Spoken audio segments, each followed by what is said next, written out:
Hi, I'm Trish. I'm 3 weeks and 3 days post-op from an extended fleur-de-lis tummy tuck. I'm doing pretty good. I have good days and bad days. Today physically is a bad day. I feel so tight and I'm quite sore. I haven't even really been able to straighten up properly today, so I went to the shops. Good idea. But for the most part, I'm feeling a lot better. For the first 2 weeks, I was able to stand straight and walk straight. Not when I first got up, but once I got warmed up, I would stand up straight, walk straight.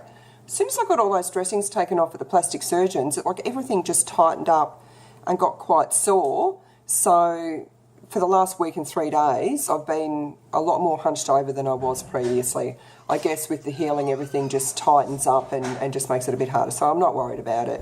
Just give my tummy a little bit of a rub when it gets sore and I've been pretty fine. So I thought I would make this video about, because I made the video before I went in for my surgery about all the preparations I'd made. So I just wanted to go over the preparations that I did make, what I found useful and what I have found to be absolutely useless. But I was pretty close to the mark with all the preps I did. It wasn't too much overkill. So, of course, as usual, I've written a list, otherwise I'll forget. Let's start with a wheat bag. I've got a wheat bag here. I'm not normally a fan of a wheat bag, but I've been finding it quite good because it's a lot lighter than a hot water bottle, and it's nice and soft and squishy, so I can just lay it across my tummy. I've found that's quite good for wind pain, or I can mould it into my back when my back's hurting. Oh, thanks, little miss. My daughter just made me a coffee because she's my favourite person ever. So the wheat bag's been quite good because I've been sore in my back. I get still get sometimes like a bit of pain in my belly, like wind pain and stuff. So the only thing I don't like about the wheat bag, or maybe I've just got a shit wheat bag, is it only stays warm for about 15 or 20 minutes and then it needs to be reheated. But normally by that stage the pain's feeling a lot better. So that's one thing that's been really good. Tons of pillows, like a million pillows. I'm sleeping flat now with no pillows under my knees. I've been sleeping like that for about a week, I think, and sleeping on my sides and everything. But prior to that, I had 3 pillows under my knees and 3 pillows at my head, and then just some other pillows to, just like I made a nest in my bed. So yeah, lots of pillows is really useful, and I have a couple of cushions for my couch because my couch is quite deep, so that makes it a bit easier. Pardon me, again, with the burping as soon as I start to make a video. One of the best things you can do for yourself if you're going into this surgery is join plastic surgery groups, tummy tuck groups, read up on forums, go on YouTube and, like what you're doing now, I guess, watch lots of videos on it. If you can stomach watching surgery videos, do that. I found it absolutely fascinating. Just get as much knowledge as you can, and even, ask questions and stuff, but also read all the questions that people are asking after they've had their surgery so you can see the answers beforehand. That has helped me so tremendously. Like, I know with all this swelling that I've got that it will go down, but it takes time, and I'm going to have swell-held days and days when I'm not swollen, and that my swelling's going to be uneven, and that I'm going to have a kengina for a while, and even stuff that I knew about but I forgot until it happened, like when I was in the hospital and I had the really, really bad gas pains. I then remembered, oh yeah, I've heard people talking about these gas pains and that was the worst part of their recovery and it's really painful and blah, blah, blah, blah, blah. So, it wasn't, even though I'd forgotten about it, once I remembered, I thought, oh yeah, I knew this was going to happen. So, this is okay. This is all part of how it all goes down. Something I've just learned over the last probably 3 or 4 days, I am so itchy, like my belly. Not my incisions, but my belly on the sides of my vertical incision and above my horizontal incision has become crazy itchy. I have got like red scratch marks on my belly from when I take my garment off in the morning before I have a shower from scratching. So I got myself an antihistamine. I just got some Telfast. And I've been moisturising my belly after I put the tapes on because I don't want to get moisturiser on my incisions yet. I don't think they're healed enough just yet, even though they're healing beautifully. It's helping. It takes a few hours for the Telfast to kick in, but it is helping enough that I don't feel like I'm going crazy with wanting to scratch and not being able to. So maybe get ready for that. Have some kind of antihistamine ready in your arsenal for when that, if that happens to you, and moisturise, because my skin's been very dry, and I think mainly because my all of my garments, I've got a merino garment and these these shorts hold it all in as undies that go right up to under my ribs. And what was my other? Oh, just another cheapy garment from Kmart.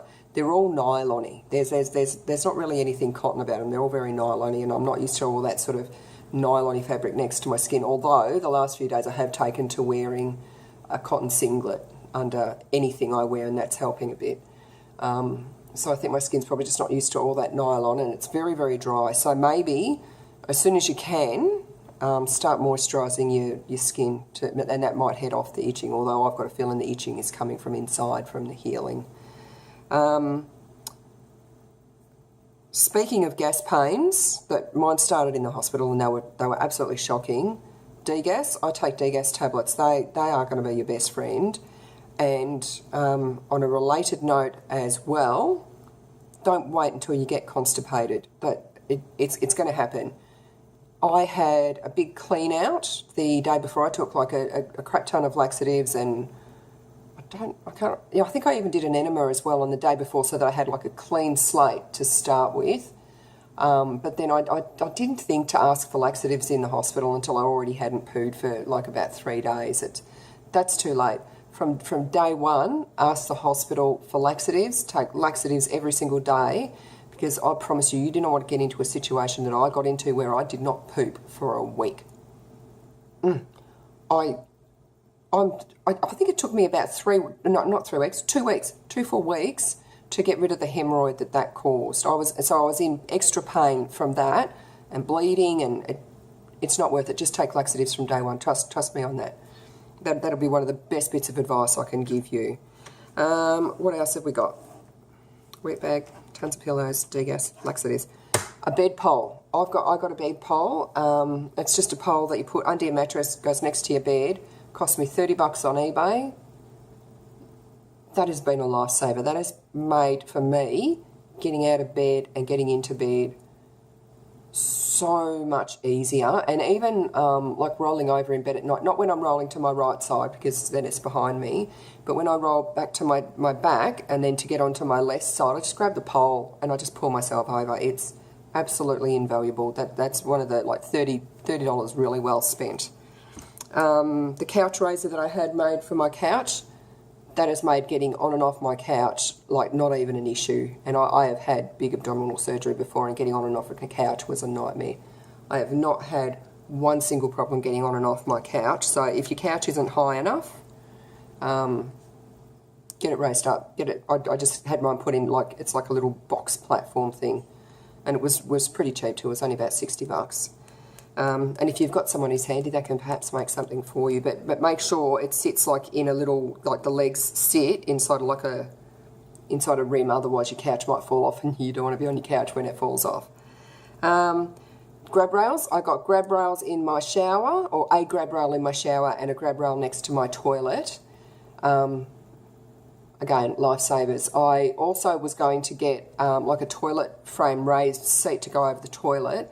But because I've got that rail next to my toilet, I didn't need to get that that toilet chair. So because the grab rail's just been, I'm still using it now. It's been a massive help. And in the shower, I also got just a cheap, I think it was about $11 or $12 from Bunnings, just a cheap plastic chair. I had to get one without the arms on the sides because my shower's a bit of a funny shape, and that's all I could fit in there. But that's been great. So I've been using that for the last week and a half.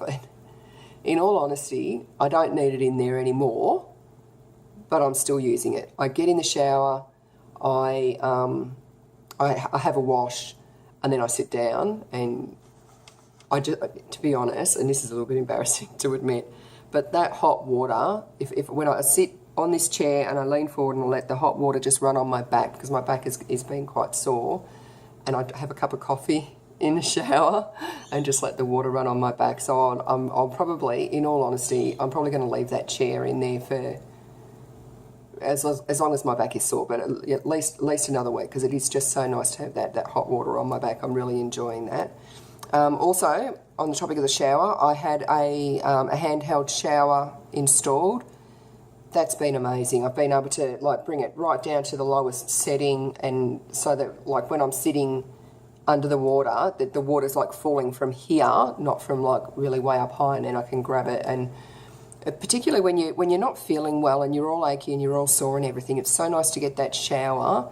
And I start at my toes, and I run the water over my toes and up my legs and all over my fingers and my arms, and I can, you know, direct it where I need it. And it's been very, very nice. And it was really good when my daughter had to help me shower as well, because she was able to, you know, like get the water where she needed it. And it's been really handy, and I can rinse, you know, my scars and everything.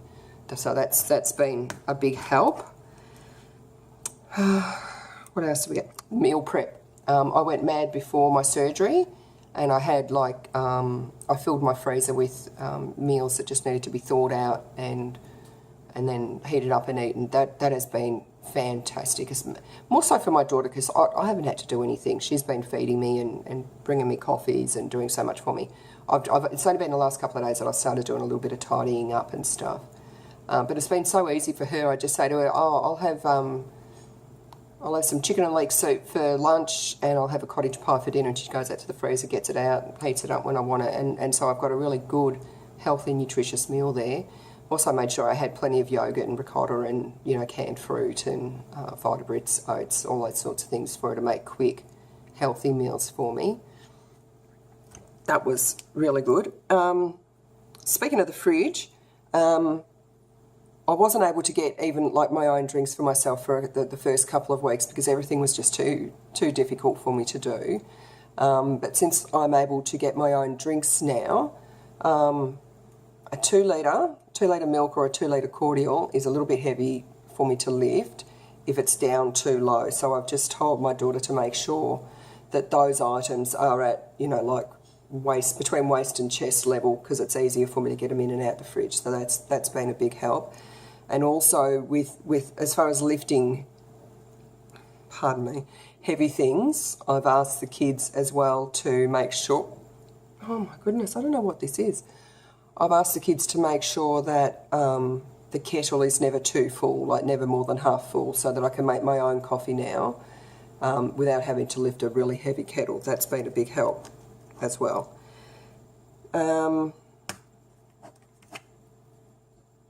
The second last thing, and this is something that a lady in one of the groups advised, and it's actually been very helpful. Now this is a very weird one. My merino garment it's the one that goes from my ribs down to my crotch, and it does up with the hook and eye closure in the crotch.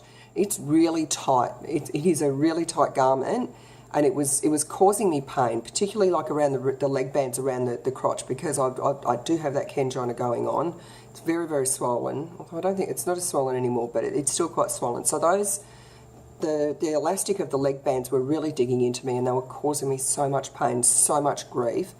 So a lady in one of the groups that I'm in said that she got a flannel or a face washer, whatever you want to call it, and she folded that up and put that in the crotch of her garment, and it was just enough padding to pull the garment away so that the leg bands weren't digging into her. And I sort of thought to myself, oh my God, that sounds like the last thing I want to do is like adding more padding in there and making things even tighter.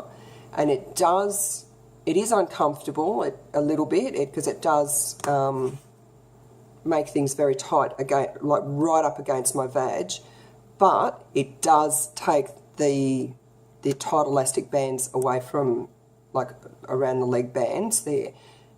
So overall, it is much more comfortable. I have found that really, really great when I use my merino. It's taken it from just like unbearably uncomfortable to tolerable. So that was a really good tip that I am passing on to everyone. And the last thing that I can remember, because I probably have forgotten shit, but the last thing that I can remember is a tip for getting in and out of the car, because I know a lot of people really struggle with getting in and out of the car, and with previous surgeries I've had, I really struggled with getting in and out of the car. I got myself a great big plastic bag, like a great big garbage bag, and I put that on the seat so that it's nice and slippery slidey. So it makes it easier rather than, you know, like if you sit in the car and you try to turn around and your butt grabs and your hips grab and everything.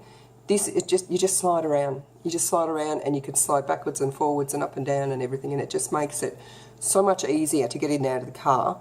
In case you can't visualise what I'm talking about and how easy it is, keep in mind I'm having a bad day today. I'm very stiff, I'm very sore, I'm having trouble walking around. I got my daughter to get a video of me getting in the car and getting out of the car, which I'll put at the end of this video for you to see. Just how easy, or not easy, but how much better it makes, how much easier it makes things to get in and out of the car. I'm just writing down another note here because on my list before when I was going back over it, I saw that I'd written down gym and I thought, how is that? Why did I write that down? Well, I must have been thinking of a different video, but I just remembered what it is.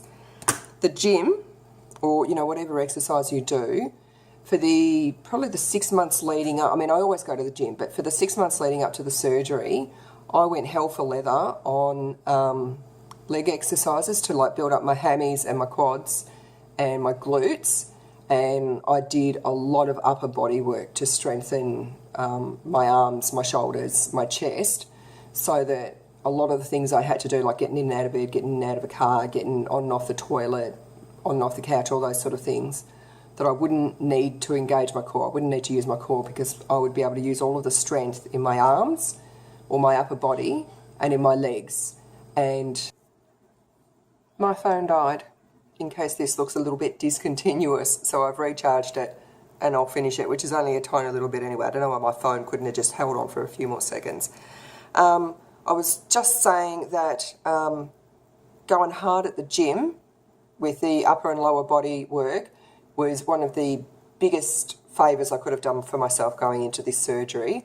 Plus also all the cardio. I went quite hard on the cardio, but not too hard because then you just wear yourself out. So I was very strong and I was very fit going into my surgery, which I think has helped my recovery immensely, just like so much. And I can tell now, because I haven't been to the gym now for about 4 weeks all up, and even though I have been using my upper body strength and my lower body strength to, you know, like get in that car, up and down off the couch and all that sort of thing, because I've not been regularly going to the gym and actually working on those muscles, my strength is starting to go a little bit and things are starting to get a little bit harder. But I imagine as those things are getting harder, like using my upper body muscles, I'm going to be recovered a lot more and I won't be needing to rely on them as much. So I will leave you now with the little video that my daughter made of me getting in and out of the car, and I will make you another video probably in about 3 or 4 days when I'm at 4 weeks, and I'll probably do you a video of how I change the tapes on my wounds because some people are interested in that as well. So for now, I'm very stiff and sore today, so this is a good day to show you how much easier it is to get in the car with this method. Do you want to get a shot of that? Ooh, fancy. That's just a plain, great big garbage bag, and I've been using that since I came home from the hospital. Get around. Forces me to be a lady. Sit down, nice and slowly. And then, because it's nice and slidey under my butt, I can just slide back and then I put in one leg at a time. Boots are really helpful for this. I've been living in my boots. Okay, you can slide around. Lift the other leg in.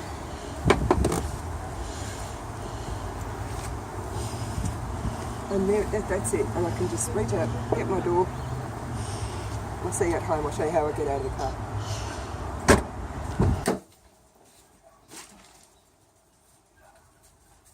And this is how I get out of the car at home. Again, I can just twist around, lift one leg out, and the other one.